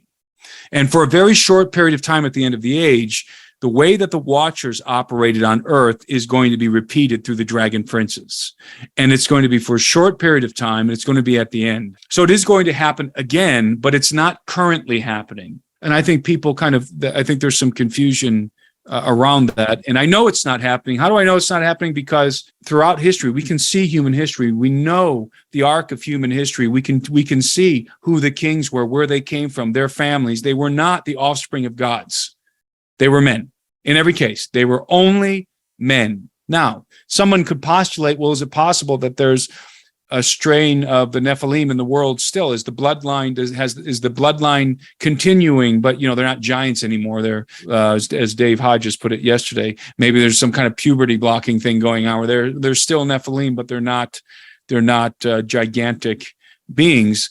Are they still in the earth? Are they governing the earth? And the answer to that is, who the heck knows? I mean, you just wouldn't be able to know. And if they are today, then they weren't in antiquity, because we know. You can get into the history of Rome and you can see where each emperor came from. You can see who his father was and who his mother was. These were not the offspring of the gods like in the Golden Age. These were just men and women. But There was a pining for that, though, Tim. Like the pharaohs would. Yes, and they styled themselves as offspring of the gods. And even the kings, right? They would claim divinity. Exactly. They styled themselves as the offspring of the gods. That's why every Roman emperor had an effigy of himself dressed as Jupiter. Because he was saying, I'm the offspring of Jupiter. I am authorized by Father Jupiter. Jupiter was the patron deity of Rome, just as Zeus was the patron deity. Or the pharaohs were the son of Osiris, or the son of, right. And Osiris was an aspect of Jupiter, who was an aspect of Zeus. It feels like Satan went and filled the vacuum. Once this is destroyed. Yes, that's a great way to put it. Then he's like, okay, I can do this. We're going to make it a much more less overt.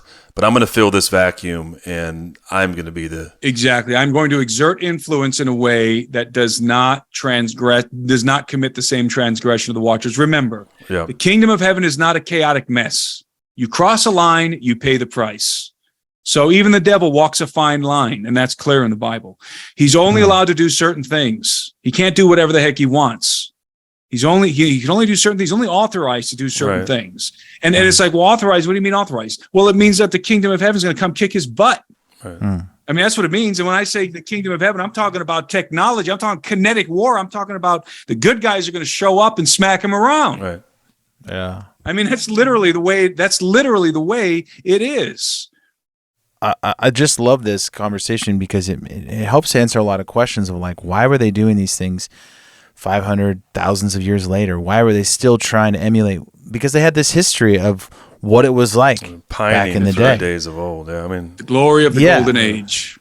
The going back to the golden age, and also you just hear growing up in just regular history classes that all these dynasties were just like wiped off the face of the earth, and they don't know what happened to them. Where did they go? And then the jungle grows up, and no one. It's a distant memory. Yeah, no one knows what happened there. Lost civilization, and you know what? That civilization appears to be a universal civilization. You look at the megaliths all over the earth, in every hemisphere of the earth, the four corners of the earth, you have megaliths that are almost identical. I mean, you got in Peru, one of the things that people think is kind of unique to Peru, these little nodules they're not little in all cases, and on the blocks and the way the blocks are fitted together. Man, you the same thing in China.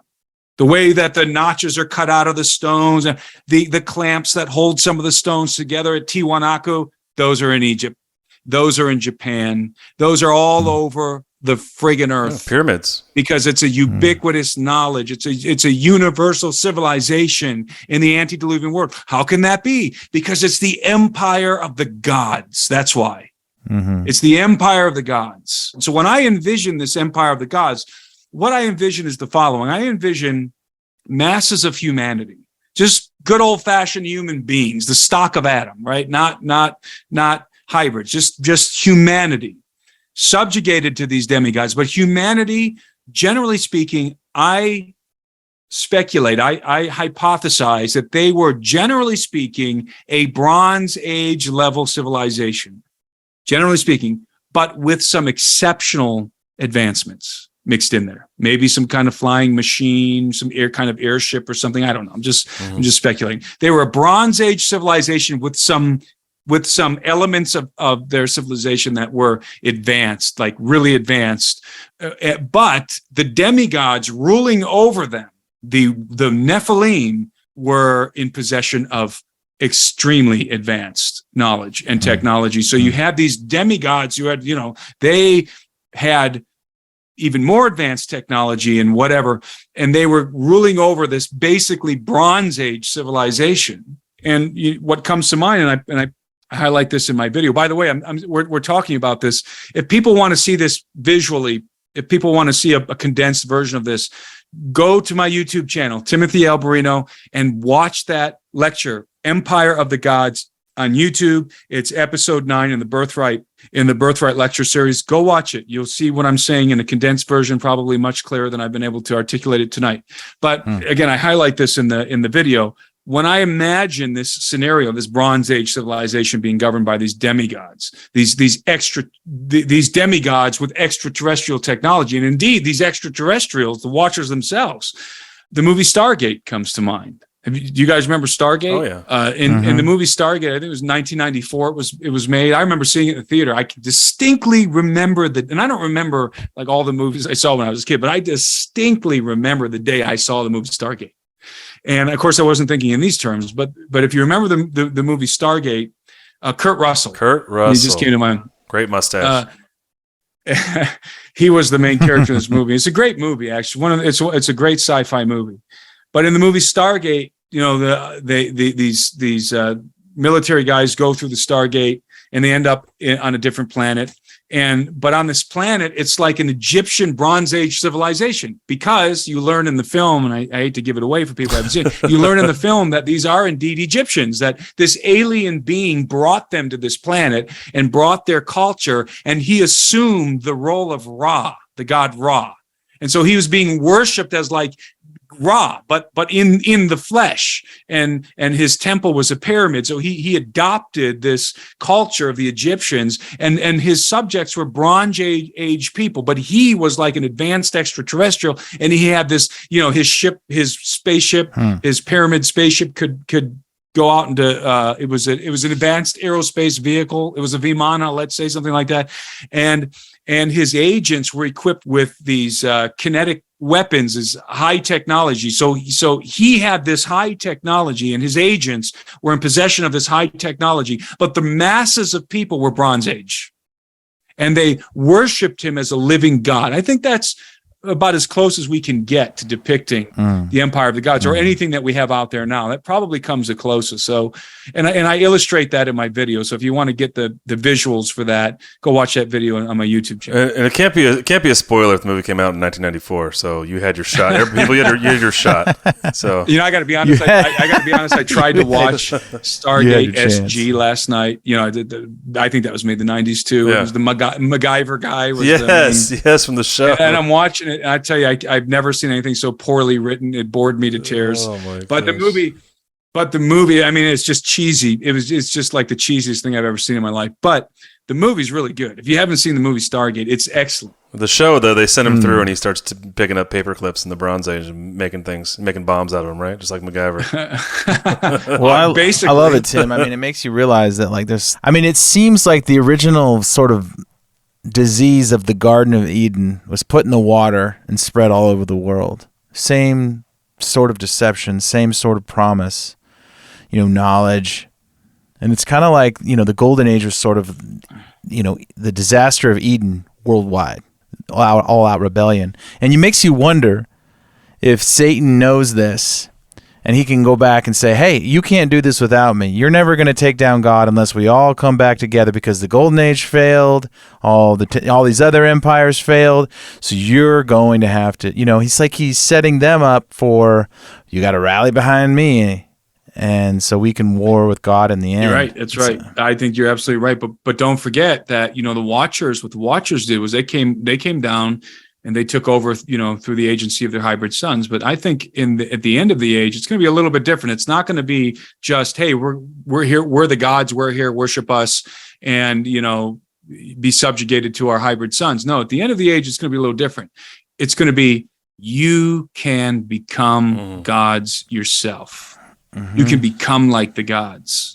And so it's a little bit of a different scenario playing out at the end with transhumanism and ultimately posthumanism. So I'm not saying exactly what unfolded in let's say in the Genesis 6 affair is going to reoccur in the earth. But the basic premise of what happened is going to be repeated, but it's going to look different. There's going to be some different dynamics in play, but the basic premise is going to be repeated at the end of the age. And it makes you realize, Luke, every time humans get involved, something bad happens. That's why I think the hairy creatures just stay off in the bushes. They just don't want to. They don't want to come around because an asteroid's coming. They're gonna get taken care of. It's better just to stay out here in the woods. Stay away from these human beings. That's one hypothesis. That's what I think. Maybe the hairy creatures are sitting around thinking, why did God put these idiots in charge of this planet? They just keep screwing it up. Things just keep blowing up. Just trying to be left alone. But this is what we're going to do. This is what we're going to do at Blurrycon, Luke. We're going to do this right here. We're going to have fun. And it'll be the same two dummies asking the smart guy some questions. And hopefully trying to figure out where all these blurry creatures come from. How'd you guys put it? History will be rewritten by two guys that can't spell. Yeah. Oh, that was genius. Yeah. That was really genius. Well, that was straight Bill and Ted's poster. I didn't even change the wording. Oh, that was the Bill and Ted's tagline. Doesn't even. That was the Bill. It's just like. Didn't even have to change it. Didn't even have to change it. It's like that's when God sent our Ram. Back at the end of the '80s. Yeah. That was it. It was Bill and That Ted. was it. Dude. Just two idiots. The Stargate was a telephone booth. That's right. We're gonna make you translate this in Spanish. By the way. You just didn't even That know. would be the last thing I ever did. I'd end up growing a beard like Then you he guys retires. are living on Yeah, islands you're gonna be. I'd be done. You don't have to bathe for 60 years. We'll see you when you're 94. I mean, anybody who can get to Blurrycon should go to Blurrycon. It's going to be a spectacle. It'll be a spectacle. Is correct. Yes. I don't know what. I'm not sure what else it's going to be, but it'll be a spectacle of some kind. We're guaranteeing a good time. That's for sure. Something is going to occur at Blurrycon. Yeah, exactly. Something will occur. Well, Tim. Somebody That's is just how going to we show do it. up in a Bigfoot suit. And it will probably be Luke. Man, it's a good guess. It won't be your typical suit and tie Bible prophecy conference. I'll give you that much. There will be some fun times. But no, Tim, thanks so much for coming on our show. Thanks for all years of trying to pound into our heads more of this ancient world and figuring out these creatures. And you provide a lot of context. And obviously, it was really cool to see one of our episodes that we did a year ago go viral this summer and rope a lot of people into the Blurry. And so I think that's been a huge part of our podcast and a huge part of why we're even being able to do this event. I'm grateful, man. Thanks, man. I'm just trying to help you guys expand the Blurryverse. That's right, baby. That's right. Let's go. Just to step in the Stargate. Come on over. Building the Blurry Empire. That's right. Yes. We're just having fun. Well, thanks, brother. We appreciate it. Who knew? Yeah, man. Thank you guys. It's always a pleasure. All right. Yeah. Say hello to the fam.